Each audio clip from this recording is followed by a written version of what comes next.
Good morning. Good morning, ma'am. Good morning, ma'am. Good morning, ma'am.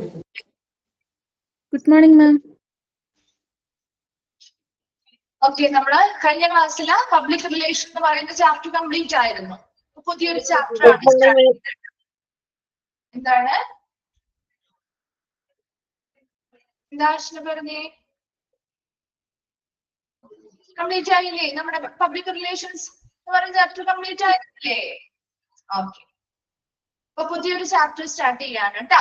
Chapter 13 ആണ് hospital administration.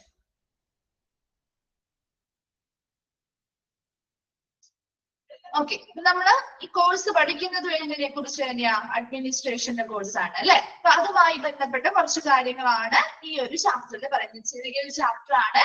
അപ്പൊ പ്രധാനമായിട്ടും ഈ ഒരു ചാപ്റ്ററിൽ എന്താണ് ഒരു ഹോസ്പിറ്റൽ അഡ്മിനിസ്ട്രേഷൻ, അവർക്കുള്ള ആ ഒരു അഡ്മിനിസ്ട്രേറ്ററിനുള്ള ഡ്യൂട്ടീസ്, റെസ്പോൺസിബിലിറ്റീസ്, അങ്ങനെയുള്ള കുറെ കാര്യങ്ങൾ, അതുവേണ്ട അവർക്ക് വേണ്ട സ്കിൽ എന്തൊക്കെയാണ്, അങ്ങനെയുള്ള കുറച്ച് കാര്യങ്ങളാണ് നമ്മൾ ഈ ഒരു ചാപ്റ്ററിൽ പ്രധാനമായിട്ടും പറയുന്നത്. അപ്പൊ അത് തന്നെയാണ് ഇതിന്റെ മെയിൻ ആയിട്ട് പറയുന്നത്. ഈ ഒരു ചാപ്റ്റർ മാത്രമല്ല, ഹോസ്പിറ്റൽ അഡ്മിനിസ്ട്രേഷൻ ഉണ്ട്, അതുമായി ബന്ധപ്പെട്ട് overview of health and hospital administration എന്ന് പറഞ്ഞ ചാപ്റ്റർ ഉണ്ട്. ഇതെല്ലാം റിലേറ്റഡ് ആയിട്ട് വരുന്ന ചാപ്റ്ററുകളാണ് കേട്ടോ.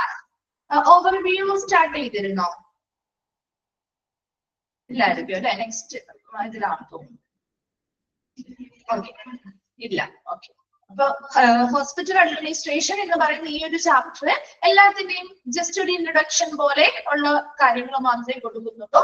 പ്രധാനമായിട്ടും ഇതിൽ ഓരോ ഹോസ്പിറ്റൽ അഡ്മിനിസ്ട്രേറ്റേഴ്സും ചെയ്യേണ്ടതായിട്ടുള്ള റെസ്പോൺസിബിലിറ്റി, ഡ്യൂട്ടീസ്, അതുപോലെ തന്നെ ഹോസ്പിറ്റൽ അഡ്മിനിസ്ട്രേഷന്റെ കുറച്ച് എലമെന്റ്സ്, അങ്ങനെയുള്ള കാര്യങ്ങളാണ് പഠിക്കുന്നത്. ഓക്കെ, അതില് ഫസ്റ്റ് ഭാഗം ഒരു ഇൻട്രൊഡക്ഷൻ ഭാഗമാണ് കൊടുത്തിരിക്കുന്നത്. എന്താണ് ഒരു ഹോസ്പിറ്റൽ അഡ്മിനിസ്ട്രേറ്റർ, അത് എന്തിൽ നിന്ന്, ഏത് വേർഡിൽ നിന്ന് ഒറിജിനേറ്റ് ചെയ്തിരിക്കുന്നു, അതിന്റെ അതുപോലെ 2 ഡെഫിനിഷൻസ് പറയുന്നുണ്ട്. ഒരു അഡ്മിനിസ്ട്രേഷൻ എന്താണ്, അതിന്റെ 2 ഡെഫിനിഷൻസ് പറയുന്നതാണ് ആ ഒരു ഇൻട്രൊഡക്ഷൻ ഭാഗം. നോക്കാം നമുക്ക്. നോക്കിയപ്പോ administer originated from the Latin word ad plus ministerial, to care for or to look after people, to manage affairs. For administration, just നിങ്ങൾക്ക് മനസ്സിലാവും, ഒരു ഹോസ്പിറ്റൽ അഡ്മിനിസ്ട്രേഷൻ അല്ലെങ്കിൽ ഒരു ഹോസ്പിറ്റൽ അഡ്മിനിസ്ട്രേറ്റർ എന്ന് പറയുമ്പോൾ അത് എന്താണ്, എന്തായിരിക്കും നിങ്ങൾക്കറിയാവുന്ന ഒരു ഡ്യൂട്ടി, എന്തൊക്കെ കാര്യങ്ങൾ അവർ ചെയ്യേണ്ടതായിട്ട് വരും ഒന്ന് പറഞ്ഞു. എന്തൊക്കെ കാര്യങ്ങൾ, അങ്ങനെ ഒരു ജനറൽ ആയിട്ടുള്ള ഒരു ഐഡിയ കിട്ടിയാലല്ലേ നമുക്ക് ഇതുമായിട്ട് കണക്ട് ചെയ്യാൻ പറ്റുള്ളൂ. എന്തൊക്കെയായിരിക്കും അവരുടെ പ്രധാന ഡ്യൂട്ടീസ് എന്ന് പറയുന്നത്? നിങ്ങളൊരു എല്ലാ ആക്ടിവിറ്റീസും ശരിയാണോ വേണ്ടേ? ആണോ? എല്ലാ ആക്ടിവിറ്റീസും അവർ ചെയ്യാണോ വേണ്ടേ? അല്ല, മാനേജ് ചെയ്യാനോ വേണ്ടേ അല്ലെ. അപ്പൊ ഹോസ്പിറ്റലിലുള്ള എല്ലാ, അതായത് ഹോസ്പിറ്റൽ വളരെ സുഗമമായിട്ട് മുന്നോട്ട് പോകാനായിട്ട് അതിനുള്ളിൽ നടക്കുന്ന എല്ലാ പ്രവർത്തനങ്ങളെയും ശരിയായ രീതിയിൽ മാനേജ് ചെയ്യുക എന്നുള്ളതാണ് ശരിക്കും ഒരു ഹോസ്പിറ്റൽ അഡ്മിനിസ്ട്രേറ്ററിന്റെ റെസ്പോൺസിബിലിറ്റി. എല്ലാ മേഖലകളിലും ഇവരെ കണ്ടെത്തണം അല്ലെ. എല്ലാ മേഖലകളിലെയും പ്രവർത്തനങ്ങളിലും ഇവരെ മാനേജ് ചെയ്യണം. നല്ല രീതിയിൽ ആവശ്യമായ നിർദ്ദേശങ്ങൾ അവർക്ക് ജീവനക്കാർക്ക് കൊടുക്കണം. കൃത്യമായി അവർ ഓരോ കാര്യങ്ങളും പറഞ്ഞ് നയിക്കണം. അതുപോലെ തന്നെ ശരിയായ രീതിയിൽ അവർക്ക് മേൽനോട്ടങ്ങളും വഹിക്കണം അല്ലെ. ഇങ്ങനെയുള്ള ഒരുപാട് കാര്യങ്ങളാണ് ഒരു ഹോസ്പിറ്റൽ അഡ്മിനിസ്ട്രേറ്റർ എന്ന് പറയുമ്പോൾ അവരുടെ തലയിലുള്ളത്. ഇവിടെ ഈ ഒരു അഡ്മിനിസ്റ്റർ എന്ന് പറയുന്ന ആ ഒരു വേർഡ് ഒറിജിനേറ്റ് ചെയ്തിരിക്കുന്നത് ലാറ്റിൻ വേർഡ് ആയിട്ടുള്ള ആഡ് പ്ലസ് മിനിസ്ട്രിയർ എന്ന് പറയുന്ന വേർഡ് നിന്നുമാണ്. അതൊന്ന് അണ്ടർലൈൻ ചെയ്തിട്ടുണ്ട്. ചോദിക്കാറുള്ളതാണ്. ആഡ് പ്ലസ് മിനിസ്ട്രിയർ എന്നുള്ള ഒരു വേർഡിൽ നിന്നുമാണ് അഡ്മിനിസ്റ്റർ എന്ന് പറയുന്ന വേർഡ് ഒറിജിനേറ്റ് ചെയ്തിരിക്കുന്നത്. ഇനി ഈ ഒരു വേർഡിന്റെ അർത്ഥം അല്ലെങ്കിൽ മീനിങ് എന്ന് പറയുന്നത് to care for or to look after people, to manage affairs. Ad ഇല്ലേ? ടെക്സ്റ്റിൽ ആഡ് ഇല്ല, ആഡ് പ്ലസ് എന്നുള്ളതില്ല. അങ്ങനെയാണോ പറഞ്ഞേ? ഇല്ല. എല്ലാവരുടെയും അങ്ങനെ തന്നെയാണോ എടുക്കുന്നത്?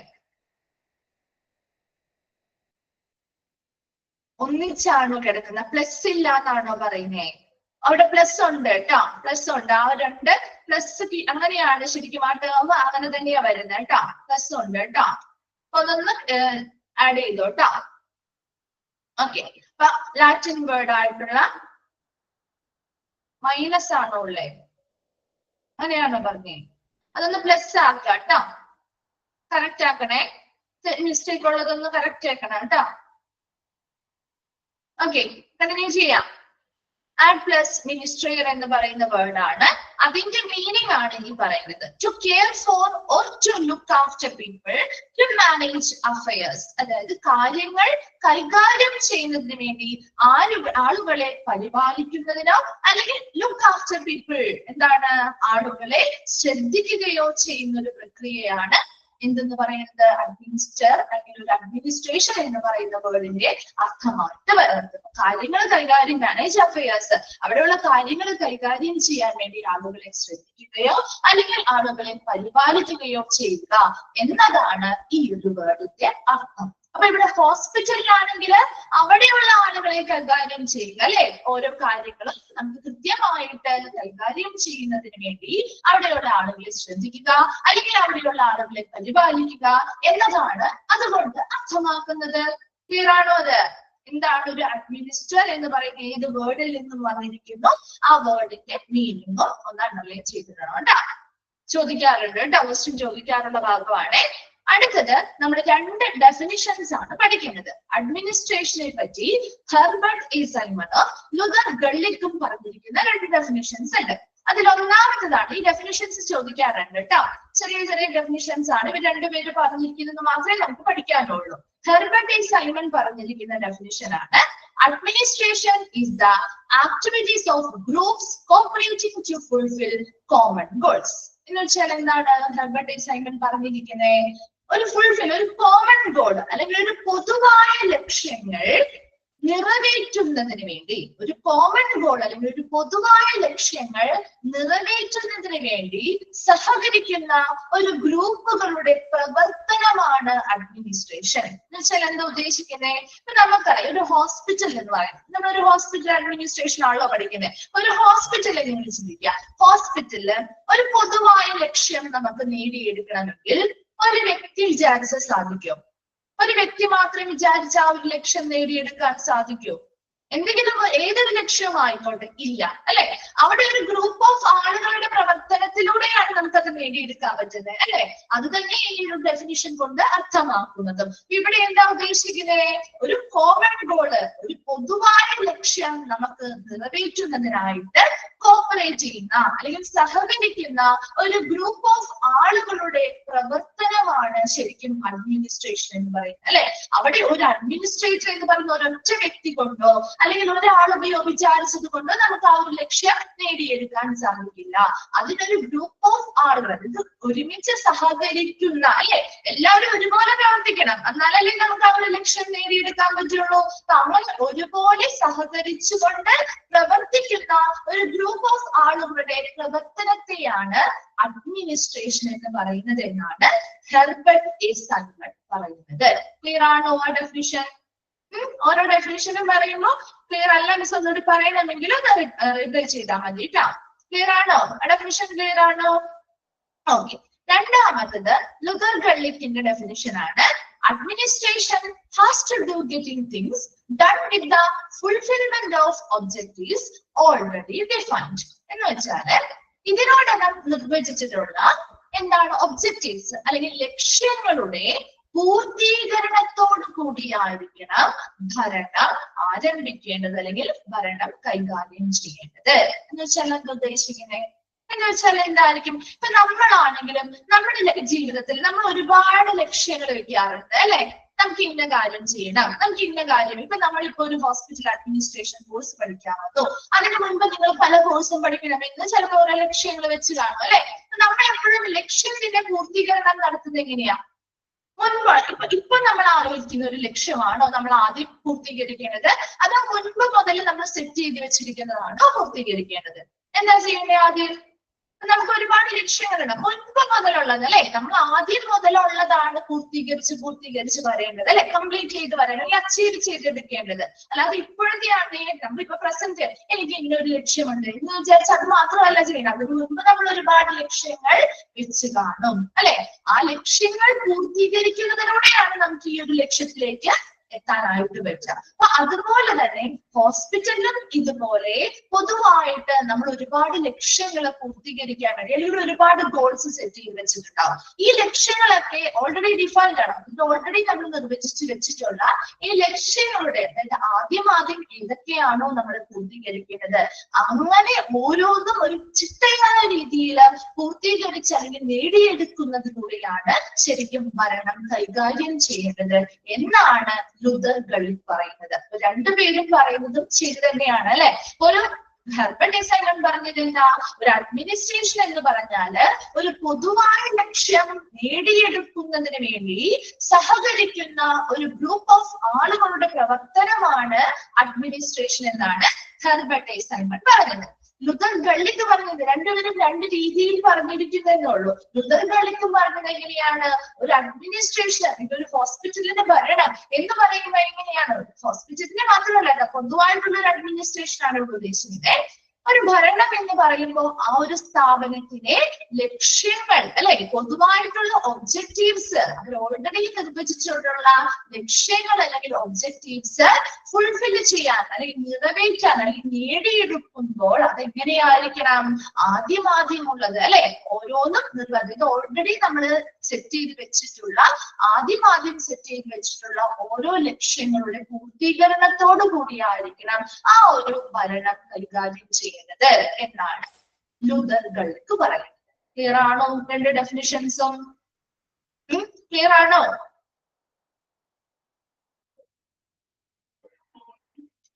ഓക്കെ.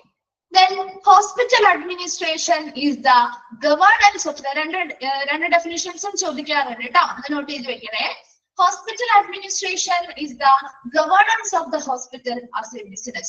ഒരു ബിസിനസ് എന്ന നിലയിൽ ഹോസ്പിറ്റൽ അഡ്മിനിസ്ട്രേഷൻ എന്ന് പറഞ്ഞാൽ ശരിക്കും എന്ത് തന്നെയാ, ഹോസ്പിറ്റലിന്റെ ഭരണം തന്നെയാണ് അല്ലെ. ഒരു ബിസിനസ് എന്ന നിലയിൽ നമ്മൾ നോക്കുമ്പോൾ ഒരു ഹോസ്പിറ്റൽ അഡ്മിനിസ്ട്രേഷൻ എന്ന് പറഞ്ഞാൽ ഹോസ്പിറ്റലിലെ മൊത്തത്തില് ഭരണമാണ് അല്ലെങ്കിൽ ഒരു ഭരിക്കുക എന്നതാണ് നമുക്ക് മനസ്സിലാക്കാൻ പറ്റുക. Administration is made up of many health care managers and executives who handle individual departments. ഇവിടെ ഒരുപാട് ഡിപ്പാർട്ട്മെന്റുകൾ ഉണ്ട്. ആ ഡിപ്പാർട്ട്മെന്റുകളെ കൈകാര്യം ചെയ്യാനായിട്ട് അതിൻ്റെതായിട്ടുള്ള അഡ്മിനിസ്ട്രേറ്റേഴ്സും ഉണ്ടായിരിക്കും. അപ്പൊ ഒരു അഡ്മിനിസ്ട്രേഷൻ അല്ലെങ്കിൽ ഒരു ഭരണം എന്ന് പറയുമ്പോൾ അതിൽ ഒത്തിരി അതായത് ഓരോ ഇൻഡിവിജ്വൽ ഡിപ്പാർട്ട്മെന്റ് അല്ലെങ്കിൽ വ്യക്തിഗതമായിട്ടുള്ള ഡിപ്പാർട്ട്മെന്റുകളെ കൈകാര്യം ചെയ്യുന്ന ഹെൽത്ത് കെയർ മാനേജർമാരുണ്ടാവും, എക്സിക്യൂട്ടീവുകൾ ഉണ്ടാവും. ഇങ്ങനെയുള്ള എല്ലാവരും കൂടി ചേർന്നാണ് ഒരു അഡ്മിനിസ്ട്രേഷൻ അല്ലെങ്കിൽ ഒരു ഭരണം അവിടെ നടത്തുന്നത്. They are in charge of all the administrative and management functions of the respective department.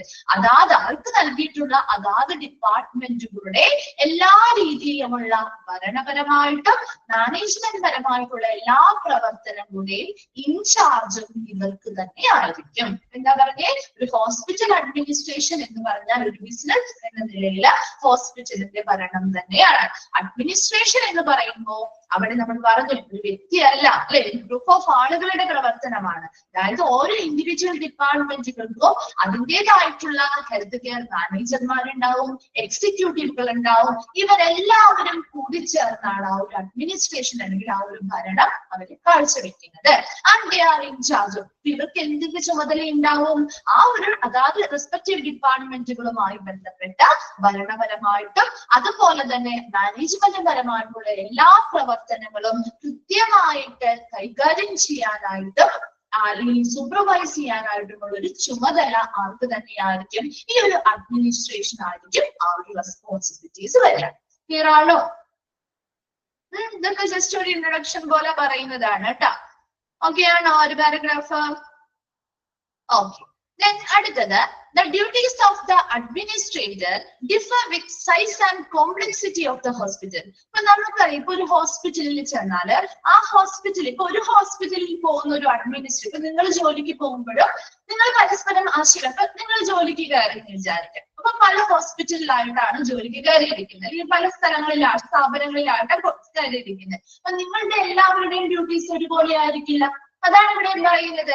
എന്താ, ഒരു അഡ്മിനിസ്ട്രേറ്ററിന്റെ ഡ്യൂട്ടി എന്ന് പറയുന്നത് വ്യത്യസ്തമായിരിക്കും. differ with the size and complexity of the hospital. നമ്മൾ ജോയിൻ ചെയ്യുന്ന ആ ഒരു ഹോസ്പിറ്റലിന്റെ സൈസ് എത്രത്തോളം ഉണ്ട്. ചിലപ്പോൾ ചെറിയ ഹോസ്പിറ്റൽ ആവാം അല്ലെ, ചിലപ്പോൾ വലിയ ഒരു ഹോസ്പിറ്റലാണ് നമുക്ക് ജോയിൻ ചെയ്യുന്നതെങ്കിൽ അതിനനുസരിച്ച് ആ ഹോസ്പിറ്റലിൽ എത്രത്തോളം ഡിപ്പാർട്ട്മെന്റുകളുണ്ട്, അല്ലെങ്കിൽ അവിടുത്തെ ആ ഒരു കോംപ്ലക്സിറ്റി അല്ലെങ്കിൽ സങ്കീർണതയ്ക്കനുസരിച്ചൊക്കെ ഒരു ഹോസ്പിറ്റൽ അഡ്മിനിസ്ട്രേറ്ററിന്റെ ഡ്യൂട്ടി അല്ലെങ്കിൽ ചുമതലകളിൽ വ്യത്യാസങ്ങൾ വരാം. അപ്പൊ ഒരു ചെറിയ ഹോസ്പിറ്റലിൽ ചെയ്യുന്ന ഡ്യൂട്ടി ആയിരിക്കില്ല വലിയ ഹോസ്പിറ്റലിൽ ചെല്ലുമ്പോൾ ആ ഒരു അഡ്മിനിസ്ട്രേറ്റർ ചെയ്യേണ്ടി വരും അല്ലെ.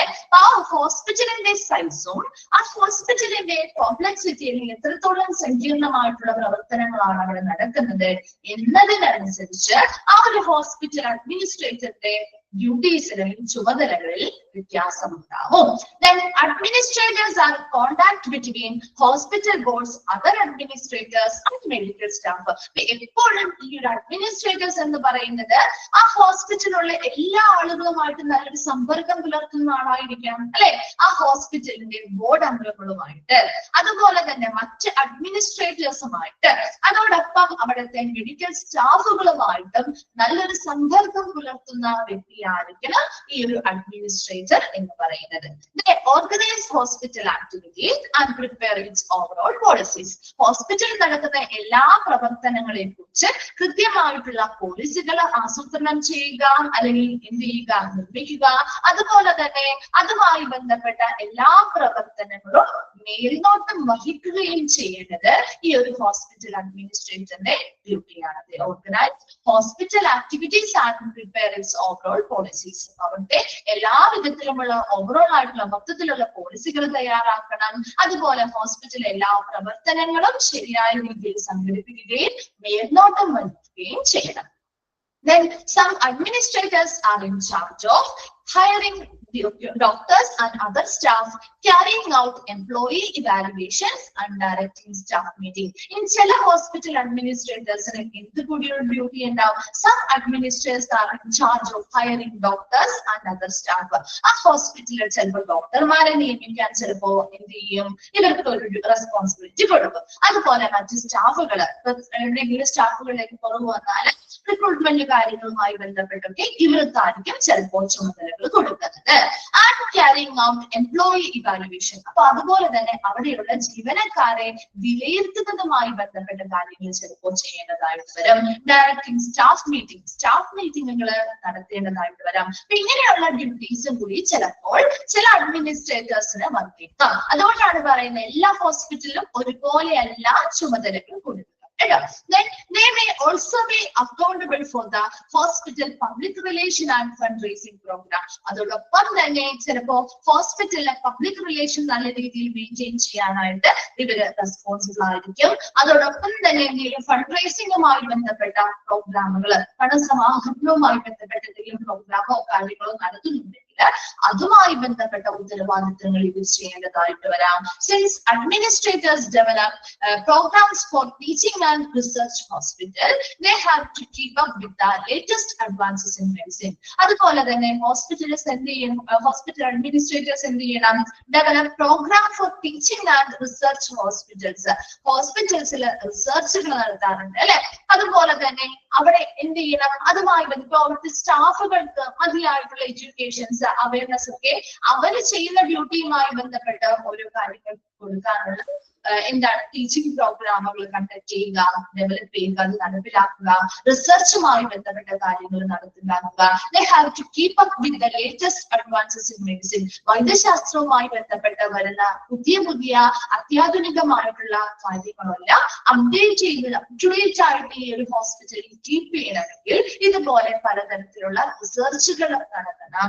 അതോടൊപ്പം തന്നെ അവിടെയുള്ള ജീവനക്കാർക്ക് ഇങ്ങനെയുള്ള അഡ്വാൻസ് ടെക്നോളജീസിനെ കുറിച്ചുള്ള അറിവുകൾ കിട്ടാൻ വേണ്ടി അവർക്ക് ടീച്ചിങ് പ്രോഗ്രാമുകൾ കണ്ടക്ട് ചെയ്യണം. ഇതൊക്കെ ഡെവലപ്പ് ചെയ്യേണ്ടതും അവിടെ ഇംപ്ലിമെന്റ് ചെയ്യേണ്ടതും ഒരു ഹോസ്പിറ്റൽ അഡ്മിനിസ്ട്രേറ്ററുടെ ചുമതലകളിൽ വരുന്ന കാര്യമാണ്. ആ ഒരു പാരഗ്രാഫിൽ നമ്മൾ എന്താ പറയുന്നത്, ഒരു ഹോസ്പിറ്റൽ അഡ്മിനിസ്ട്രേറ്റർ എന്ന് പറയുമ്പോൾ അവരുടെ ഡ്യൂട്ടി എന്ന് പറയുന്നത് എല്ലാ ഹോസ്പിറ്റലും ഒരുപോലെ ആയിരിക്കില്ല.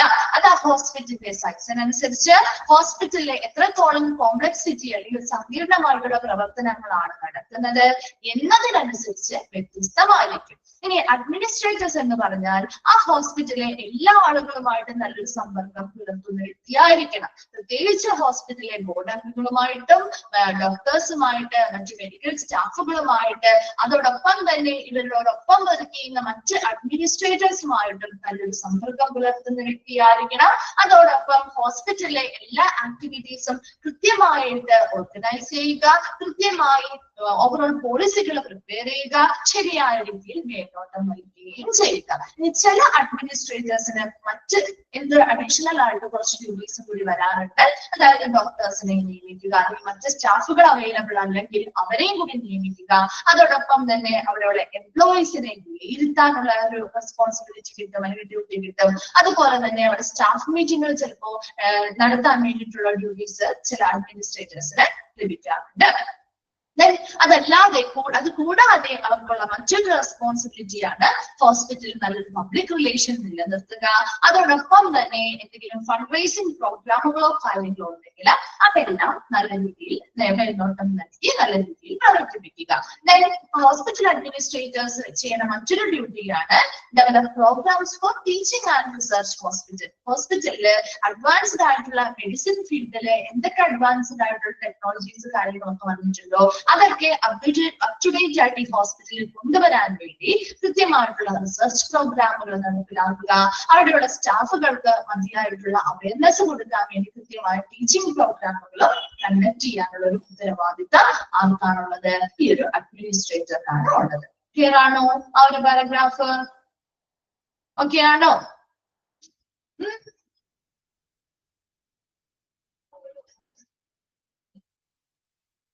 ഇതാണ് ഒരു റിപ്ലൈ ഇല്ലാതെ. ക്ലിയർ ആണോ? Okay. Next, large hospitals maintain several administrators and assistant administrators managing different departments when one administrator in charge overall. അതായത് ഇപ്പൊ ഒരു ലാർജ് ഹോസ്പിറ്റൽസ് ആണ്, ഒരു വലിയ ഹോസ്പിറ്റലാണ് നമ്മൾ ജോയിൻ ചെയ്യുന്നതെന്ന് വിചാരിക്കാം. Maintain several administrators and assistant administrators managing different departments when one administrator is in charge overall. അതായത് ഒരു വലിയ ഹോസ്പിറ്റൽ ആകുമ്പോൾ ഒരുപാട് ഡിപ്പാർട്ട്മെന്റുകൾ ഉണ്ടാവും അല്ലെ? അപ്പൊ ആ എല്ലാ ഡിപ്പാർട്ട്മെന്റുകളെയും ഒരാൾക്ക് ഒരു അഡ്മിനിസ്ട്രേറ്ററിന് നോക്കാൻ പറ്റുമോ? വലിയൊരു ഹോസ്പിറ്റൽ ആകുമ്പോ, വലിയ ഹോസ്പിറ്റൽ അത്യാവശ്യം എല്ലാ സർവീസുകളും സൗകര്യങ്ങളും ഫെസിലിറ്റികളും ഉള്ള ഒരു ഹോസ്പിറ്റൽ ആകുമ്പോ ഒരു വ്യക്തിക്ക് ഇതെല്ലാം കൈകാര്യം ചെയ്യാൻ പറ്റുമോ? ഇല്ല അല്ലെ? അതുകൊണ്ട് തന്നെ ആ ഒരു ലാർജ് ഹോസ്പിറ്റൽ ആവുമ്പോ അവിടെ നിരവധി അഡ്മിനിസ്ട്രേറ്റേഴ്സ് ഉണ്ടാവും, അവരുടെ അസിസ്റ്റന്റ് അഡ്മിനിസ്ട്രേറ്റേഴ്സും ഉണ്ടായിരിക്കും. ക്ലിയർ അല്ലേ? Manage different department. കാരണം പല ഡിപ്പാർട്ട്മെന്റുകൾ, ഇപ്പൊ ഒരു ഡിപ്പാർട്ട്മെന്റ് തന്നെ വലുതായിരിക്കും. അപ്പൊ ആ ഒരു ഡിപ്പാർട്ട്മെന്റിലെ കാര്യങ്ങൾ മാത്രമേ ചിലപ്പോൾ ഒരാൾക്ക് നോക്കാൻ പറ്റുള്ളൂ. കാരണം അത്രയും വലിയ ഡിപ്പാർട്ട്മെന്റ് ആണ്, അവിടുത്തെ സർവീസുകളും ഫെസിലിറ്റികളും വലുതാവുമ്പോൾ നമുക്കത് കൈകാര്യം ചെയ്യുന്ന ഒരു മാക്സിമം ഉണ്ടല്ലോ. അതിൽ കൂടുതൽ ഒരാൾക്ക് കൈകാര്യം ചെയ്യാൻ പറ്റാതെ വരുമ്പോൾ പല അഡ്മിനിസ്ട്രേറ്റർമാരെ നമ്മൾ അതിനു വേണ്ടി അഡ്മിനിസ്ട്രേറ്റേഴ്സിനെയും അസിസ്റ്റന്റ് അഡ്മിനിസ്ട്രേറ്റേഴ്സിനെയും നിയമിക്കേണ്ടതായിട്ട് വരും. One administrator is in overall charge. ഈ എല്ലാ കാര്യങ്ങളും എല്ലാ കാര്യങ്ങളും മാനേജ് ചെയ്യാനായിട്ട് ഒരാൾക്ക്, ഒരു അഡ്മിനിസ്ട്രേറ്ററിന് അതിനുള്ള ഡ്യൂട്ടിയും അതിനുള്ള ഇൻചാർജും കൊടുക്കും. മനസ്സിലായോ? അപ്പൊ ഒരു ലാർജ് ഹോസ്പിറ്റൽ ആവുമ്പോൾ അവിടെ കൃത്യമായിട്ട് എല്ലാ കാര്യങ്ങളും മെയിൻറ്റെയിൻ ചെയ്യാൻ വേണ്ടി നിരവധി അഡ്മിനിസ്ട്രേറ്റേഴ്സും അസിസ്റ്റന്റ് അഡ്മിനിസ്ട്രേറ്റേഴ്സും ഉണ്ടായിരിക്കും. അവിടെ ഒരു വ്യക്തി എല്ലാ കാര്യം ചെയ്യുന്നത്, കുറച്ചധികം അഡ്മിനിസ്ട്രേറ്റേഴ്സ് ഉണ്ടാവും. അതില് ഓരോരോ ഡിപ്പാർട്ട്മെന്റുകളായിരിക്കും ഇവർ കൈകാര്യം ചെയ്യുന്നത്. ഇനി ഇവരെല്ലാവരെയും മേൽനോട്ടം വഹിക്കാനായിട്ട് ഒരു അഡ്മിനിസ്ട്രേറ്ററിനെ ചുമതലപ്പെടുത്തിയിട്ടുണ്ടാവും. ക്ലിയർ ആണോ ലാർജ് ഹോസ്പിറ്റൽസിന്റെ കാര്യം? ഓക്കെ ആണോ? എന്താണ് ഇന്നൊരു റിപ്ലൈ ഇല്ലാതിരിക്കുന്നേ? ക്ലിയർ ആയില്ലേ? നിങ്ങൾ റിപ്ലൈ ചെയ്താലേ മിസ്സിന് മനസ്സിലാവുള്ളൂ നിങ്ങൾക്ക് കിട്ടിയിട്ടുണ്ടോ ഇല്ലയോ എന്നുള്ളത് കേട്ടോ. ഓക്കെ, നോക്കി നെക്സ്റ്റ്. ഇൻ സ്മോളർ ഹോസ്പിറ്റൽ, ഇനി ഒരു ചെറിയ ഹോസ്പിറ്റൽ ആവുമ്പോ അവിടെ അധികം ഫെസിലിറ്റിയോ കാര്യങ്ങളോ ഇല്ല, കുറച്ച് സർവീസുകളെ കൊടുക്കുന്നുള്ളൂ, കുറച്ച് ഡിപ്പാർട്ട്മെന്റേ ഉള്ളൂ. അപ്പോ ഈ പറയുന്ന ഒരുപാട് അഡ്മിനിസ്ട്രേറ്റർമാരുടെ ആവശ്യമുണ്ടോ? ഒരുപാട് അഡ്മിനിസ്ട്രേറ്റർമാരുടെ ആവശ്യമുണ്ടോ? ഇല്ല അല്ലെ? അപ്പൊ നോക്കിയേ, one administrators may be in charge of a number of departments. ഒത്തിരി ഡിപ്പാർട്ട്മെന്റുകൾ ഇവർ ഒരുമിച്ച് കൈകാര്യം ചെയ്യേണ്ടതായിട്ട് വരും അല്ലെ? or even of the entire hospital. അല്ലെങ്കിൽ ആ മൊത്തത്തിലെ ഹോസ്പിറ്റലിന്റെ എല്ലാ പ്രവർത്തനങ്ങളും അല്ലെങ്കിൽ ആ ഡിപ്പാർട്ട്മെന്റുകളുടെ മൊത്തത്തിലുള്ള പ്രവർത്തനങ്ങളോ ചിലപ്പോ ഇവര് തന്നെ ഒറ്റയ്ക്ക് ചെയ്യേണ്ടതായിട്ട് വരാം. വലിയൊരു ഹോസ്പിറ്റലും ചെറിയ ഹോസ്പിറ്റലും തമ്മിലുള്ള വ്യത്യാസങ്ങളാണ് പറയുന്നത് കേട്ടോ. നോക്കി, for example, the administrator may assess the budget for this department and give final approval to hiring recommendation. അതായത് ഇവിടെ ഒരു സ്മോൾ ഹോസ്പിറ്റൽ ആണെങ്കിൽ ഒരു അഡ്മിനിസ്ട്രേറ്ററേ ഉള്ളൂ അല്ലേ? ആ ഒരു അഡ്മിനിസ്ട്രേറ്റർ തന്നെ ആ ഡിപ്പാർട്ട്മെന്റുകളുമായി ബന്ധപ്പെട്ട എല്ലാ കാര്യങ്ങളും മേൽനോട്ടം വയ്ക്കുന്നു, കൈകാര്യം ചെയ്യുന്നു, ബഡ്ജറ്റുകൾ തയ്യാറാക്കുന്നു, അവര് തന്നെ ഫൈനൽ ആയിട്ടുള്ള അപ്രൂവൽ കൊടുക്കുന്നു, റെക്കമെൻഡേഷൻസ് ഇപ്പൊ സ്റ്റാഫുകളോ കാര്യങ്ങളോ വേണമെങ്കിൽ അതുമായി ബന്ധപ്പെട്ട നിയമനവുമായി ബന്ധപ്പെട്ട ശുപാർശകൾ കൊടുക്കുന്നു. ഇതെല്ലാം ചെയ്യുന്നത് ഒരു വ്യക്തിയായിരിക്കും. കാരണം ഒരു ചെറിയ ഹോസ്പിറ്റലാണ്, അവിടെ അതിനുള്ള ഫെസിലിറ്റികളേ ഉള്ളൂ. അപ്പൊ അതിനനുസരിച്ച് ഒരു വ്യക്തിക്ക് ഇതെല്ലാം കൈകാര്യം ചെയ്യാനായിട്ട് സാധിക്കും. എന്നാൽ വലിയൊരു ഹോസ്പിറ്റൽ ആകുമ്പോൾ അത് പറ്റില്ല. കാരണം അവിടെ അതിനനുസരിച്ചുള്ള വലിയ ഹോസ്പിറ്റലാണ്, സർവീസുകൾ വലുതാണ്, ഡിപ്പാർട്ട്മെന്റുകൾ അതിനനുസരിച്ച് വലുതാണ്, അതിനനുസരിച്ചുള്ള ഫെസിലിറ്റികളും ഉണ്ട്. അപ്പോൾ നമുക്ക് ഓരോ ഡിപ്പാർട്ട്മെന്റുകൾക്ക് വേണ്ടി ചിലപ്പോൾ ഓരോ അഡ്മിനിസ്ട്രേറ്റേഴ്സിനെ നിയമിക്കേണ്ടതായിട്ട് വരാം. അതോടൊപ്പം തന്നെ എല്ലാവരെയും മേൽനോട്ടം വഹിക്കാനായിട്ട് ഒരു അഡ്മിനിസ്ട്രേറ്ററിന് ഒരു ഇൻചാർജ് കൊടുക്കുകയും ചെയ്യും. ക്ലിയർ ആണോ ആ ഒരു പാരഗ്രാഫ്? ഓക്കെ ആണോ? ഓക്കെ, നെക്സ്റ്റ് നമ്മൾ ഇപ്പൊ ഈ ഒരു ഇൻട്രൊഡക്ഷൻ പോലെ പറഞ്ഞിരിക്കുന്ന ഭാഗമാണ് കേട്ടോ. ഇനി അടുത്തതായിട്ട് വളരെ ഇമ്പോർട്ടന്റ് ആയിട്ടുള്ള ഒരു ഭാഗത്തേക്കാണ് കിടക്കുന്നത്. എപ്പോഴും ചോദിക്കാറുള്ള ക്വസ്റ്റ്യൻസ് വരുന്ന ഒരു ഭാഗമാണ് കേട്ടോ. അത് നോട്ട് ചെയ്ത് വെച്ചോളെ. Elements of administration POSDCORB. ഈ ഒരു വേർഡ് വളരെ ഇമ്പോർട്ടന്റ് ആണ്. ഈ പോസ്റ്റ് കോർബ് എന്ന് പറയുന്നത് ഒരു ഷോർട്ട് വേർഡ് ആണ്.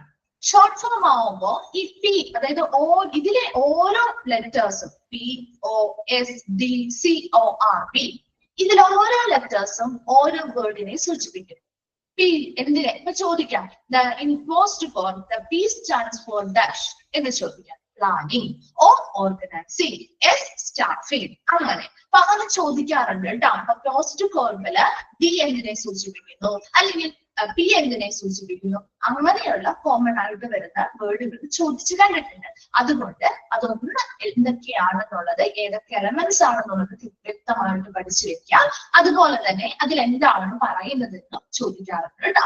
അപ്പൊ നോക്കിയേ, ഫസ്റ്റ് വണ്ണാണ് പ്ലാനിങ്. പ്ലാനിങ് എന്ന് പറഞ്ഞാൽ എന്താ? ആസൂത്രണം നടത്തുക അല്ലെ? നോക്കിയേ, planning is the process of thinking about the activities needed to gain a desired goal. നമ്മൾ ആഗ്രഹിച്ച ലക്ഷ്യങ്ങൾ നേടിയെടുക്കുന്നതിന് വേണ്ടി നടത്തുന്ന, അതുമായി ബന്ധപ്പെട്ട അതിനാവശ്യമായിട്ടുള്ള പ്രവർത്തനങ്ങൾക്ക് വേണ്ടി, ഈ പ്രവർത്തനങ്ങൾക്ക് വേണ്ടിയുള്ള പ്രവർത്തനങ്ങൾ എന്തൊക്കെ ചെയ്യണം എന്ന് ചിന്തിക്കുന്ന ഒരു പ്രക്രിയയാണ് പ്ലാനിങ് അല്ലെ? നമ്മള് ഇപ്പൊ എന്താ പറയുക, ഇപ്പൊ നമ്മളൊരു ലക്ഷ്യം നേടിയത്, ഇപ്പൊ നമ്മൾ ഒരു ടൂർ പോകും, ജസ്റ്റ് ഒരു എക്സാമ്പിൾ പറയുന്നതാണ് കേട്ടോ. ഇപ്പൊ നമ്മളൊരു ടൂർ പോവാൻ പോവാണ്. ടൂർ പോകണമെങ്കിൽ ആദ്യം വെറുതെ നമ്മൾ വിചാരിച്ചാൽ നമ്മൾ ടൂർ പോകാൻ പറ്റുമോ? അതിന് നമ്മൾ ആദ്യം എന്താ വിചാരിക്കുക? ആ ഒരു ടൂർ പോകണമെന്ന് നമ്മൾ എല്ലാവരും, നമ്മൾ ഫാമിലി ആയിട്ട് ഇരുന്ന് ഒരു ടൂർ പോവാമെന്ന് പറയാണ്. എല്ലാവരും കൂടി ഒന്ന് പറഞ്ഞു കഴിഞ്ഞപ്പോ നമ്മൾ ആദ്യം എന്താണ്, നമ്മൾ ചിന്തിക്കും അല്ലെ? നമ്മൾ തിങ്ക് ചെയ്യാല്ലേ, എങ്ങനെ നമുക്ക് പോവാം അല്ലെ? എന്തൊക്കെ കാര്യങ്ങൾ നമ്മൾ ചെയ്യണം അതിനു വേണ്ടി ഇല്ലേ? ആദ്യം നമ്മൾ ആ ഒരു ചിന്തയല്ല, അല്ലാതെ പ്രവർത്തനമല്ലല്ലോ ആദ്യം വരുന്നത്. അതെ, ആസൂത്രണം നടത്തുകയാണ്, അതിനു വേണ്ടിയിട്ടുള്ള പ്ലാനിങ് നടത്തുകയാണ് നമ്മൾ ചെയ്യുന്നത് അല്ലെ? അങ്ങനെയുള്ള ആ ഒരു പ്ലാനിങ്, എന്ത് ആണോ നമ്മുടെ ഡിസൈഡ് ഗോള്, നമ്മൾ ആഗ്രഹിച്ച ലക്ഷ്യം എന്താണോ അത് നേടിയെടുക്കുന്നതിന് വേണ്ടി ആവശ്യമായ പ്രവർത്തനങ്ങൾ എന്തൊക്കെയാണോ അതിനെക്കുറിച്ച് ചിന്തിക്കുന്ന ഒരു പ്രക്രിയയാണ് പ്ലാനിങ്. ഇവിടെ പ്രവർത്തനങ്ങൾ നടന്നിട്ടില്ല, മറിച്ച് നമ്മൾ ആ തിങ്കിങ് പ്രോസസ്സാണ്, ചിന്തിക്കുകയേ മാത്രമേ ഉള്ളൂ. അതാണ് പ്ലാനിങ് അല്ലെങ്കിൽ ആസൂത്രണം എന്ന് പറയുന്നത്. It is the first and foremost activity to attain desired goals അല്ലെങ്കിൽ റിസൾട്ട്. നമ്മൾ ആഗ്രഹിച്ച ഫലങ്ങൾ നേടിയെടുക്കുന്നതിന് വേണ്ടി ആദ്യത്തേതും ഏറ്റവും പ്രധാനപ്പെട്ടതുമായിട്ടുള്ള ഒരു മെത്തേഡ് അല്ലെങ്കിൽ ഒരു ആക്ടിവിറ്റിയാണ് അല്ലെങ്കിൽ പ്രവർത്തനമാണ് ശരിക്കും പ്ലാനിങ് എന്ന് പറയുന്നത് അല്ലെ? എല്ലാത്തിനും മുൻപ് ആദ്യം നമ്മൾ ചെയ്യുന്ന ഒരു പ്രക്രിയയല്ലേ പ്ലാനിങ്. എന്തൊരു ലക്ഷ്യം നേടിയെടുക്കണമെങ്കിലും നമ്മൾ ആദ്യം ഒരു ആസൂത്രണം നടത്തി, ഒരു പ്ലാനിങ് നടത്തിയാലല്ലേ പറ്റുള്ളൂ. അത് ഏറ്റവും ഫസ്റ്റത്തെ, ഏറ്റവും ആദ്യത്തെ പ്രവർത്തനമാണ്. അതുപോലെ തന്നെ ഏറ്റവും സുപ്രധാനമായിട്ടുള്ള പ്രവർത്തനം കൂടിയാണ്. ക്ലിയർ ആണോ? പ്ലാനിങ് എന്ന് പറഞ്ഞാൽ ആസൂത്രണമാണ്. Planning is the process of ചോദിക്കാനുള്ള dash is the process of thinking about the activities needed to gain a desired goal. ഒരു ആഗ്രഹിച്ച ലക്ഷ്യങ്ങൾ നേടിയെടുക്കുന്നതിന് വേണ്ടി ആവശ്യമായിട്ടുള്ള പ്രവർത്തനങ്ങളെ കുറിച്ച് ചിന്തിക്കുന്ന ഒരു പ്രക്രിയയാണ് പ്ലാനിംഗ് എന്ന് പറയുന്നത്. പ്ലാനിംഗ് അതുകൊണ്ട് തന്നെ ഏറ്റവും ഫസ്റ്റ് ആദ്യത്തേതും ഏറ്റവും സുപ്രധാനവുമായിട്ടുള്ള ഒരു പ്രവർത്തനം കൂടിയാണ്. ക്ലിയർ അല്ലേ? രണ്ടാമത്തതാണ് ഓർഗനൈസിംഗ്. ഓർഗനൈസിംഗ് സംഘടിപ്പിക്കുക അല്ലെ.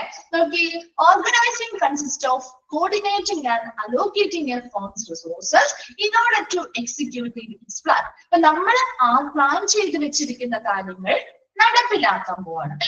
അങ്ങനെ ഒരു പ്ലാൻ ചെയ്ത് വെച്ചിരിക്കുന്ന കാര്യങ്ങൾ നടപ്പിലാക്കുന്നതിന് വേണ്ടി ആ ഒരു ഫോമിന്റെ അല്ലെങ്കിൽ ആ ഒരു സ്ഥാപനത്തിലെ റിസോഴ്സുകൾ അല്ലെങ്കിൽ വിഭവങ്ങൾ എങ്ങനെ അനുവദിക്കുക, അതുപോലെ ഏകോപിപ്പിക്കുന്നതിനെയുമാണ് ഓർഗനൈസിംഗ് എന്ന് പറയുന്നത്.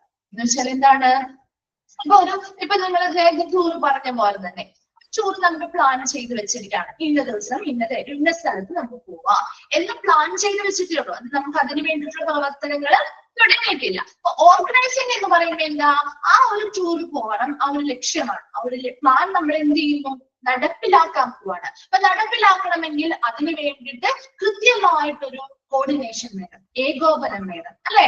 കൃത്യമായിട്ട് ആരൊക്കെയാണ് ഓരോരോ ഡ്യൂട്ടീസ് ചെയ്യുക അല്ലേ? അങ്ങനെ വേണ്ടേ? കൃത്യമായിട്ട് ഓരോരുത്തർക്ക് ആര് വണ്ടി ബുക്ക് ചെയ്യും, അല്ലെങ്കിൽ ആര് ഈ പറയുന്ന ഫുഡുമായി ബന്ധപ്പെട്ട കാര്യങ്ങൾ ആര് നോക്കും. അങ്ങനെ ഒരു കോർഡിനേഷൻ അല്ലെങ്കിൽ ഒരു ഏകോപനം വേണം.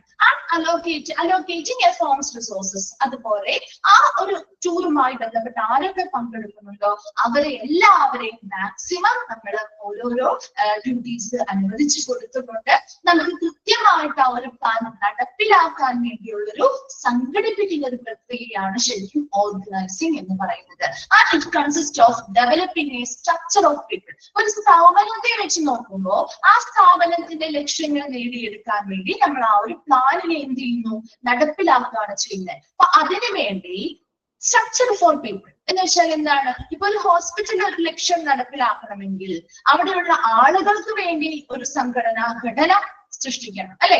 അവിടെയുള്ള ജീവനക്കാർ ആരൊക്കെ ഏതൊക്കെ രീതിയിൽ പ്രവർത്തിക്കണം വേണ്ടേ? അതുപോലെ ഏതൊക്കെ പൊസിഷനുകളിലായിരിക്കണം അവരിൽ നിന്ന് പ്രവർത്തിക്കേണ്ടത്. ഹോസ്പിറ്റലിൽ അങ്ങനെയല്ലേ? ഓരോരുത്തർക്കും ഓരോ പൊസിഷൻസ്, അവർക്ക് ഓരോ റോളുകളും കൊടുത്തിട്ടില്ലേ? എല്ലാവരും ഒരേ ലെവലിൽ നിന്നാണോ പ്രവർത്തിക്കുന്നത്? അല്ല അല്ലെ. അപ്പൊ അങ്ങനെ ഓരോരുത്തർക്കും ഓരോ ഘടന നിർമ്മിക്കുന്നു, അതിനനുസരിച്ച് അവർക്ക് ഓരോ പൊസിഷൻസ് കൊടുക്കുന്നു, ഓരോരോ ഡിപ്പാർട്ട്മെന്റുകൾ വ്യക്തമായിട്ട് അനുവദിച്ചു നൽകുന്നു. അതുപോലെ ഓരോരോ ആക്ടിവിറ്റീസ് അവർ എന്തൊക്കെ ജോലികൾ ചെയ്യണം അല്ലെങ്കിൽ എന്തൊക്കെ പ്രവർത്തനങ്ങളാണ് ചെയ്യുന്നതെന്നും അനുവദിച്ചു നൽകുന്ന ഒരു പ്രക്രിയയാണ് ഓർഗനൈസിംഗ് എന്ന് പറയുന്നത്. ക്ലിയർ ആണോ? മനസ്സിലായോ? അപ്പൊ ഓർഗനൈസിംഗ് എന്താന്നുള്ളത്? ഒരു സ്ഥാപനത്തെ വെച്ച് നോക്കുമ്പോൾ ഓർഗനൈസിംഗ് എന്ന് പറഞ്ഞാൽ കൃത്യമായിട്ടുള്ള ഒരു ഘടന തയ്യാറാക്കുന്നു, അതിനനുസരിച്ച് ഓരോ ജീവനക്കാരെയും കൃത്യമായ പൊസിഷനുകളിലേക്ക്, കൃത്യമായ ഡിപ്പാർട്ട്മെന്റുകളിലേക്ക് അനുവദിച്ചു നൽകുന്നു, അതിനനുസരിച്ച് അവർ എന്തൊക്കെ പ്രവർത്തനങ്ങൾ നടത്തണമെന്നും തീരുമാനിക്കും. ക്ലിയർ അല്ലേ? മൂന്നാമത്തതാണ് സ്റ്റാഫിംഗ്. സ്റ്റാഫിംഗ് എന്താണ്? എന്താ സ്റ്റാഫിംഗ്? അറിയാലോ. എന്താണ് സ്റ്റാഫിംഗ് എന്ന് പറഞ്ഞാ? നിയമനം അല്ലെ. ആളുകളെ സ്റ്റാഫുകളെ നിയമിക്കുക, അത് തന്നെയാണ് staffing. Is the process of finding the right worker with apt qualifications or experience and recruiting them to fill a job position or role. എന്ന് വെച്ചാൽ എന്താ? സ്റ്റാഫിംഗ് എന്ന് പറഞ്ഞാൽ എന്ത് പ്രക്രിയ? Of finding the right worker, അതായത് ശരിയായിട്ടുള്ളത് യോഗ്യത, നമുക്ക് ഉചിതമായിട്ടുള്ള യോഗ്യതയുള്ളവരെ, ഉചിതമായിട്ടുള്ള അനുഭവ പരിചയമുള്ളവരെ അല്ലെ, അങ്ങനെയുള്ള ശരിയായ തൊഴിലാളികളെ ഈ വർക്കേഴ്സിനെ കണ്ടെത്തി നമ്മൾ എന്ത് ചെയ്യുന്നു? Recruiting them to fill a job position. ഒരു ജോബിന്റെ പൊസിഷനിലേക്ക് അല്ലെങ്കിൽ ഒരു റോളിലേക്ക് അവരെ നിയമിക്കുന്ന പ്രക്രിയയാണ് സ്റ്റാഫിംഗ് എന്ന് പറയുന്നത്. നമുക്കറിയാം, ഒരു ഹോസ്പിറ്റലിൽ ഒരു സ്റ്റാഫ് ഒരു വേക്കൻസി വന്നു, ഒരു ജോബ് പൊസിഷൻ വേക്കൻസി വന്നു, അല്ലെങ്കിൽ ഒരു റോള് ഇന്ന റോളില് വേക്കൻസി വന്നു എന്ന് വിചാരിക്കാം. ആ ഒരു ജോബ് പൊസിഷനിൽ വേക്കൻസി വന്നാൽ നമ്മൾ എന്ത് ചെയ്യും? സ്റ്റാഫിനെ റിക്രൂട്ട്മെന്റ് നടത്തും അല്ലെ. അങ്ങനെ റിക്രൂട്ട്മെന്റ് നടത്തി നമ്മൾ എന്ത് ചെയ്യുന്നു? അവിടെ വരുന്ന ആളുകളൊക്കെ കുറെ ഇന്റർവ്യൂസും കാര്യങ്ങളും ഒക്കെ കഴിഞ്ഞ് അതിനനുസരിച്ച് ഇവരെന്ത് ചെയ്യും? ആ ഉചിതമായിട്ടുള്ള ക്വാളിഫിക്കേഷൻ, ആ ഒരു പൊസിഷനിലേക്ക് ഏറ്റവും യോഗ്യതയുള്ള ആളുകൾ ആരാണോ, ഏറ്റവും അനുഭവ പരിചയമുള്ള ആളുകൾ ആരാണോ, അങ്ങനെ ശരിയായിട്ടുള്ള ഒരു തൊഴിലാളിയെ ആ ഒരു പൊസിഷനിലേക്ക് എന്ത് ചെയ്യുന്നു? നമ്മള് നിയമിക്കുന്നു. ആ ഒരു പ്രക്രിയയാണ് സ്റ്റാഫിംഗ് എന്ന് പറയുന്നത്. ക്ലിയർ ആണോ? സ്റ്റാഫിംഗ് ക്ലിയർ ആണോ? HRM സ്റ്റാർട്ട് ചെയ്തില്ലല്ലോ. HRM ഇതൊക്കെ ഡീറ്റെയിൽ ആയിട്ട് പഠിക്കുന്നുണ്ട് കേട്ടോ. ഓക്കെ, നെക്സ്റ്റ് വരുന്നതാണ് directing. Directing is a process in which the managers direct, guide and oversee the performance of the workers to attain goals already determined. എന്നുവെച്ചാൽ എന്താ direct ചെയ്യാന്ന് പറഞ്ഞാൽ ആരെ എവിടെ നിർദ്ദേശങ്ങൾ നമുക്ക് നൽകുന്നത്? ജസ്റ്റ് ആണ് അല്ലെ. കൃത്യമായ നിർദ്ദേശങ്ങൾ ആർക്ക് കൊടുക്കുന്നു? മാനേജേഴ്സ് ആർക്കാ നിർദ്ദേശങ്ങൾ കൊടുക്കുക? ആർക്കാ നിർദ്ദേശങ്ങൾ കൊടുക്കുക? മാനേജേഴ്സ്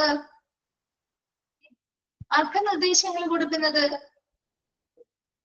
അവരുടെ കീഴിലുള്ള സ്റ്റാഫുകൾക്ക് അല്ലെ. അവരുടെ കീഴിൽ വർക്ക് ചെയ്യുന്ന വർക്കേഴ്സിന്റെ പെർഫോമൻസ് നല്ല രീതിയിൽ മികച്ചതാക്കാൻ വേണ്ടി, അതായത് നമ്മൾ ഓൾറെഡി നിർവചിച്ചു വെച്ചിട്ടുള്ള നമ്മൾക്ക് ആവശ്യമായുള്ള ലക്ഷ്യങ്ങൾ നേടിയെടുക്കണം. ഏതൊരു ലക്ഷ്യവുമായിക്കോട്ടെ ആ ഒരു ലക്ഷ്യം നേടിയെടുക്കണമെങ്കിൽ അവിടുത്തെ സ്റ്റാഫുകൾ എന്ത് ചെയ്യണം? നന്നായിട്ട് പ്രവർത്തിക്കണം അല്ലെ. നന്നായിട്ട് വർക്ക് ചെയ്താൽ മാത്രമേ നമുക്ക് ആ ഒരു ലക്ഷ്യം നേടിയെടുക്കാൻ പറ്റുള്ളൂ. അപ്പൊ അതിനുവേണ്ടി ആ വർക്കേഴ്സിന്റെ പെർഫോമൻസ് മികച്ചതാക്കാൻ, അല്ലെങ്കിൽ അവർക്ക് നല്ല രീതിയിൽ പെർഫോം ചെയ്യാൻ വേണ്ടി മാനേജേഴ്സ് എന്ത് ചെയ്യുന്നു? കൃത്യമായ നിർദ്ദേശങ്ങൾ നൽകുന്നു, അവരെ നല്ല രീതിയിൽ നയിക്കുന്നു, അവരുടെ പെർഫോമൻസ് ലെവല് കൃത്യമായിട്ട് മേൽനോട്ടം വഹിക്കുകയും ചെയ്യുന്ന ഒരു പ്രക്രിയയാണ് ഡയറക്റ്റിംഗ് എന്ന് പറയുന്നത്. അപ്പൊ ഡയറക്റ്റിംഗ് എന്ന് പറഞ്ഞാൽ എന്താണ്?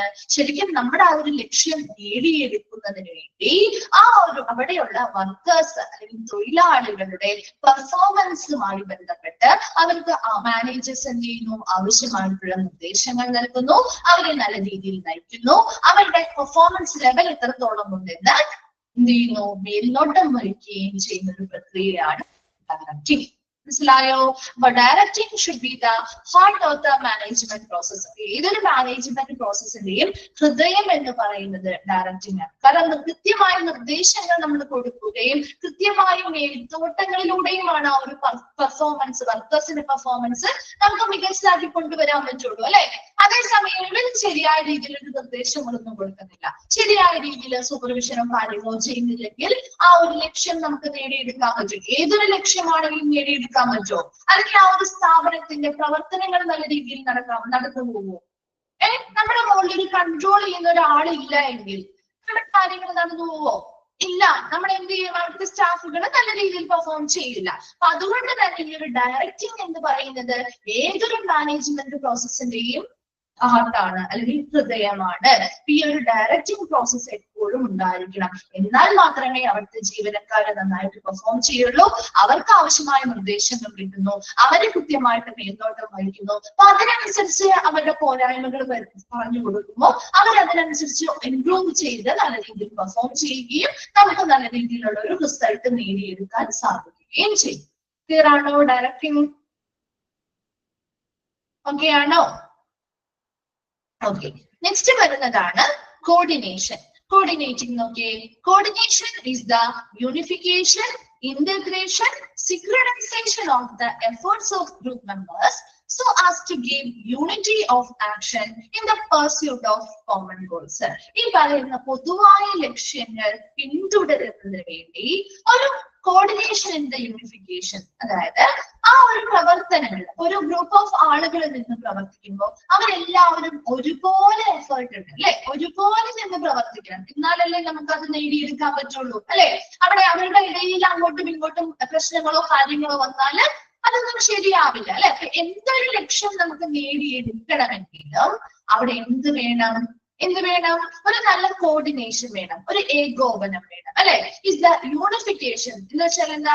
ഒരു ഏകീകരണത്തോടുകൂടി, ആൻഡ് ഇന്റഗ്രേഷൻ ഒരു സംയോജനത്തോടുകൂടി, സിങ്ക്രണൈസേഷൻ ഒരു സമന്വയത്തോടുകൂടി ആ ഒരു ഗ്രൂപ്പ് ഓഫ് മെമ്പേഴ്സ് പ്രവർത്തിക്കുകയും അതിലൂടെ ഒരു യൂണിറ്റി അല്ലെങ്കിൽ ഒരു ഐക്യത്തോടെ നിന്നുകൊണ്ട് നമുക്ക് ആ ഒരു കോമൺ ഗോൾ അല്ലെങ്കിൽ ആ ഒരു പൊതുവായ ലക്ഷ്യത്തെ പിന്തുടരുകയും ചെയ്യുന്ന ഒരു പ്രക്രിയയാണ് കോർഡിനേറ്റിംഗ് എന്ന് പറയുന്നത്. പറയുന്നത്. ഒരു കോർഡിനേഷൻ എന്ന് പറയാൻ ഇത്ര മാത്രം മനസ്സിലാക്കിയാൽ മതി. നമുക്കൊരു കോമൺ ഗോൾ നേടിയെടുക്കണമെങ്കിൽ അവിടെയുള്ള ആളുകൾ അല്ലെങ്കിൽ ആ ഗ്രൂപ്പ് ഓഫ് ആളുകളുടെ പ്രവർത്തനത്തിലൂടെയാണ് നമുക്ക് ഇത് നേടിയെടുക്കാൻ പറ്റുള്ളൂ. അതിനുള്ളിൽ പ്രവർത്തിക്കുന്ന ഓരോ വ്യക്തികളും എങ്ങനെയായിരിക്കണം? ഒരു യൂണിറ്റിയോടെ നിന്ന് പ്രവർത്തിക്കണം, ഒരു ഐക്യത്തോടെ നിന്ന് പ്രവർത്തിച്ചാൽ മാത്രമേ അത് നമുക്ക് സാധിക്കുകയുള്ളൂ. അതിനുവേണ്ടി ഓരോ വ്യക്തികളും വളരെ സംയോജനത്തോടുകൂടി, സമന്വയത്തോടുകൂടി, ഏകീകരണത്തോടുകൂടി പ്രവർത്തിക്കുന്നതിനെയാണ് കോർഡിനേറ്റിംഗ് എന്ന് പറയുന്നത്. ക്ലിയർ ആണോ കോർഡിനേറ്റിംഗ്?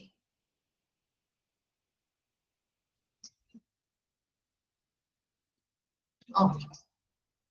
അടുത്തതാണ് reporting. Reporting means to the formal system whereby relevant needed information is furnished to management with the help of reports continuously. നമുക്കറിയാം റിപ്പോർട്ടിംഗ് എന്ന് പറയുന്ന ഒരു ഔപചാരിക സംവിധാനമാണ്, ഫോർമൽ സിസ്റ്റം ആണ്. whereby relevant needed information is furnished to management with the help of reports continuously. അതായത് നമ്മുടെ റിപ്പോർട്ടുകളാണ്, ഇപ്പൊ ഹോസ്പിറ്റൽ ആണെങ്കിലും ഓരോ കാര്യങ്ങളെ കുറിച്ച് കൃത്യമായ റിപ്പോർട്ടുകൾ നമ്മൾ ബന്ധപ്പെട്ട ആളുകൾക്ക് എപ്പോഴും കൊടുത്തുകൊണ്ടിരിക്കാറുണ്ട് അല്ലെ? കണ്ടിന്യൂസ് ആയിട്ട് തുടർച്ചയായിട്ട് നമ്മൾ റിപ്പോർട്ടുകൾ കൊടുക്കാറുണ്ട്. കാരണം എന്താണ് ഈ ഒരു റിപ്പോർട്ട് കൊണ്ടുള്ള ഗുണം? അനിവാര്യമായിട്ട് റെലവന്റ് പ്രസക്തമായിട്ടുള്ള ആവശ്യമായ ഇൻഫർമേഷൻസ് നമുക്ക് മാനേജ്മെന്റിന് വിതരണം ചെയ്യാനായിട്ട് റിപ്പോർട്ടുകളിലൂടെയാണ് നമുക്ക് സാധിക്കുന്നത്. തുടർച്ചയായിട്ടുള്ള ഇങ്ങനെയുള്ള റിപ്പോർട്ടുകൾ കൊടുക്കുമ്പോ ആ റിപ്പോർട്ടുകളിലൂടെ നമുക്ക് എന്ത് മനസ്സിലാക്കാൻ പറ്റും? അവിടുത്തെ ആ വർക്കേഴ്സിന്റെ പെർഫോമൻസ് ലെവൽ എത്രത്തോളം, അതായത് ഇപ്പൊ ഒരു ലക്ഷ്യം നമുക്ക് നേടിയെടുക്കാൻ ഒരു സർവീസ് ഹോസ്പിറ്റലിൽ കൊണ്ടുവരണം, അതാണ് നമ്മുടെ ലക്ഷ്യം എന്ന് വിചാരിക്കുക. അപ്പൊ ആ ഒരു സർവീസ് കൊണ്ടുവരാൻ വേണ്ടി അല്ലെങ്കിൽ ആ ഒരു ലക്ഷ്യം നേടിയെടുക്കുന്നതിന് വേണ്ടി അവിടെ ഒരുപാട് ആളുകൾ പ്രവർത്തിക്കുന്നുണ്ട്. അപ്പൊ ആളുകളുടെ പ്രവർത്തനം ശരിയായ രീതിയിലാണോ മുന്നോട്ട് പോകുന്നത്? നമുക്ക് അവിടെ ഒരു പ്രോഗ്രസ് കാണാൻ പറ്റുന്നുണ്ടോ? ഇങ്ങനെയുള്ള കാര്യങ്ങളൊക്കെ അറിയണമെങ്കിൽ തുടർച്ചയായിട്ട് അല്ലെങ്കിൽ കണ്ടിന്യൂസ് ആയിട്ട് ഈ റിപ്പോർട്ടുകളുടെ സഹായത്തിലാണ് നമുക്കത് മനസ്സിലാക്കാൻ പറ്റുക അല്ലെ? അപ്പൊ അത് മാനേജ്മെന്റിന്റെ ഭാഗത്തു നിന്നും അവരെ പ്രവർത്തനങ്ങൾ എങ്ങനെയുണ്ട് അങ്ങനെയുള്ള എല്ലാ കാര്യങ്ങളും ഈ റിപ്പോർട്ടിന്റെ പ്രകാരം കണ്ടിന്യൂസ് ആയിട്ട് നമ്മൾ റിപ്പോർട്ടുകൾ കൊടുക്കുമ്പോൾ ആ ഓരോ റിപ്പോർട്ടുകളുടെയും അടിസ്ഥാനത്തിൽ അവിടുത്തെ പ്രവർത്തനങ്ങൾ എങ്ങനെ നടക്കുന്നു, നല്ല രീതിയിലുള്ള പ്രോഗ്രസ് അവിടെ ഉണ്ടാവുന്നുണ്ടോ, ഇനി എത്ര നാളുകൊണ്ട് നമുക്ക് ഈ ഒരു ലക്ഷ്യം നേടിയെടുക്കാൻ പറ്റും, ഇനി എങ്ങനെ ഇവർ പ്രവർത്തിക്കണം, ഇങ്ങനെയുള്ള കുറെ കാര്യങ്ങളെ കുറിച്ച് ആ ഒരു മാനേജ്മെന്റിന് ഇൻഫർമേഷൻ, വളരെ റെലവെന്റ് ആയിട്ടുള്ള ഒരു ഇൻഫർമേഷൻ ഈ റിപ്പോർട്ടുകളിലൂടെയാണ് കിട്ടുന്നത്. അതുകൊണ്ട് തന്നെ this report is the essence of any management reporting system.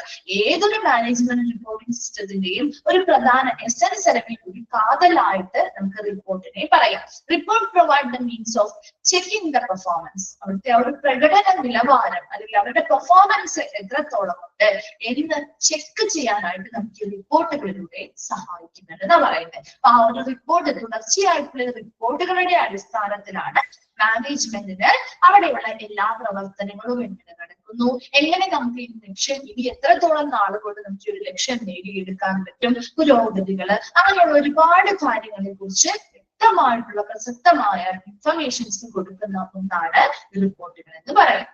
ഇതാണോ റിപ്പോർട്ടിംഗ്?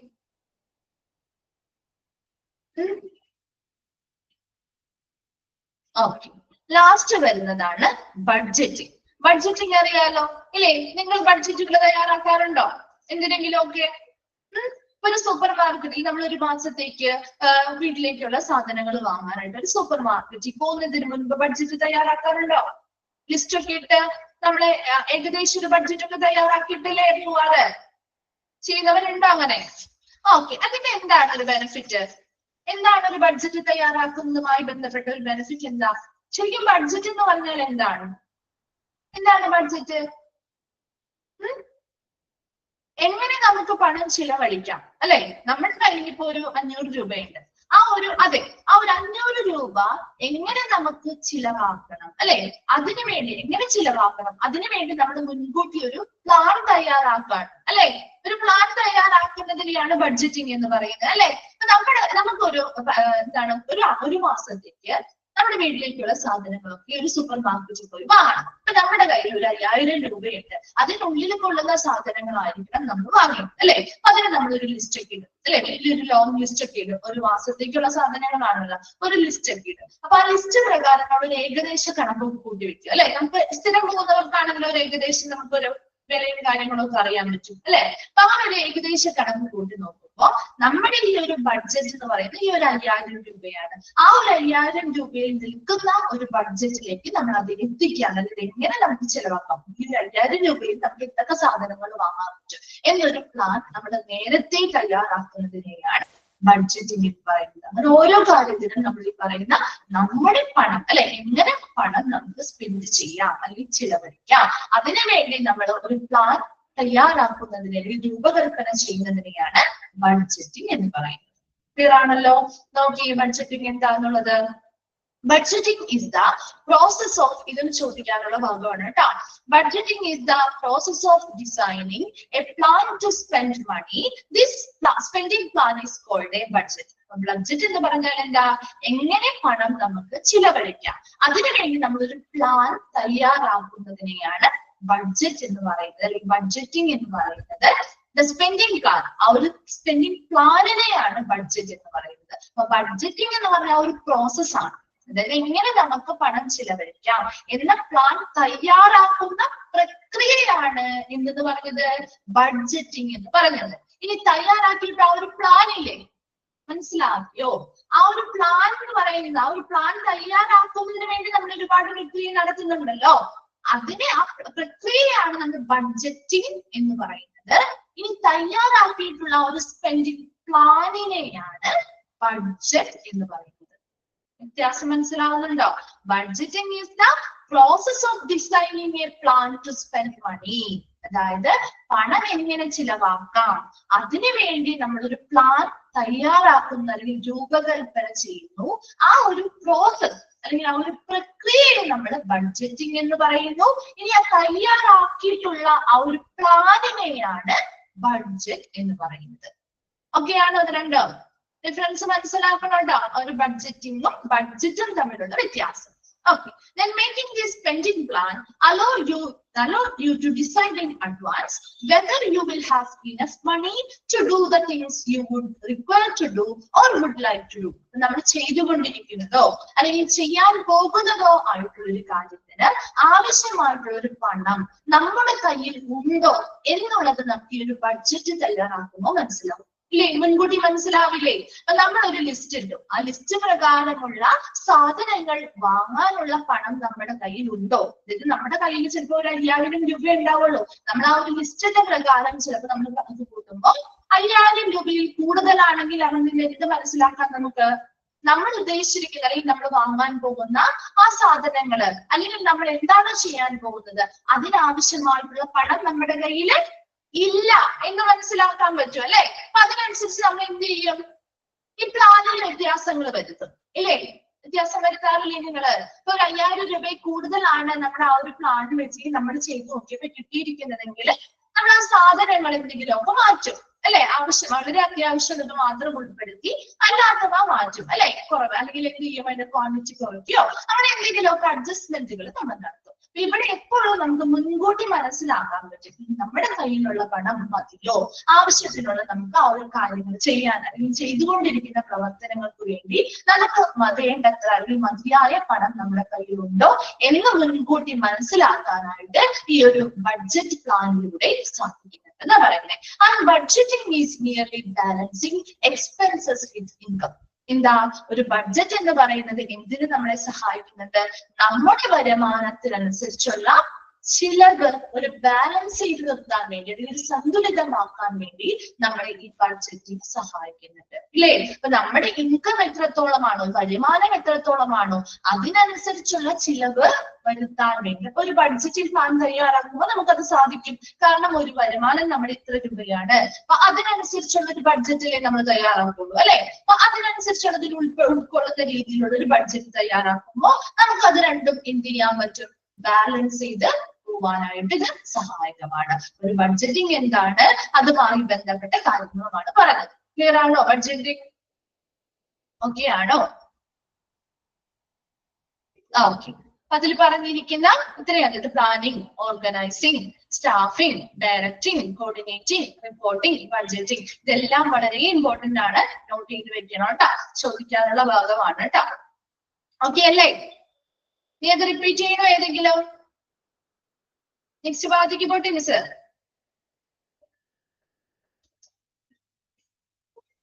ഓക്കെ, നെക്സ്റ്റ് ഒരു സിമ്പിൾ ഭാഗമാണ് കേട്ടോ, അഡ്മിനിസ്ട്രേറ്റീവിന്റെ റോളുകൾ.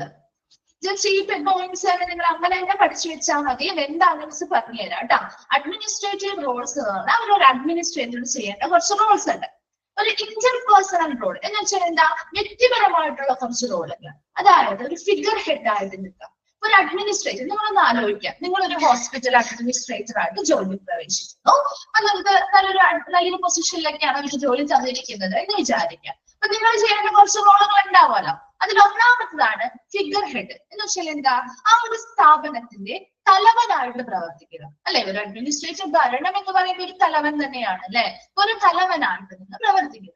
മലയാളത്തിൽ അറിയാത്തതുണ്ടെങ്കിൽ നിങ്ങളൊന്ന് നോട്ട് ചെയ്ത് വെച്ചോ കേട്ടോ. പിന്നെ ഇനി വായിക്കുന്ന സമയത്ത് കൺഫ്യൂഷൻ വരാതിരിക്കാൻ വേണ്ടിയിട്ടാണ് പറയുന്നത്. ഒരു ലീഡറായി നിന്ന് പ്രവർത്തിക്കുക അല്ലെ, ഒരു നേതാവ് എന്ന നിലയിൽ പ്രവർത്തിക്കുക. എന്ന് വെച്ചാൽ എന്താ, നല്ലൊരു റിലേഷൻഷിപ്പ് ഉണ്ടാക്കിയെടുക്കുന്ന വ്യക്തി, ഇത് മറ്റുള്ളവരുമായിട്ട് നല്ലൊരു ബന്ധം കാത്തു സൂക്ഷിക്കുന്ന വ്യക്തിയായിട്ട് നിലനിൽക്കുക. അതാണ് ഇന്റർപേഴ്സണൽ റോൾ. അതായത് വ്യക്തിപരമായിട്ടുള്ള റോളുകളാണ്.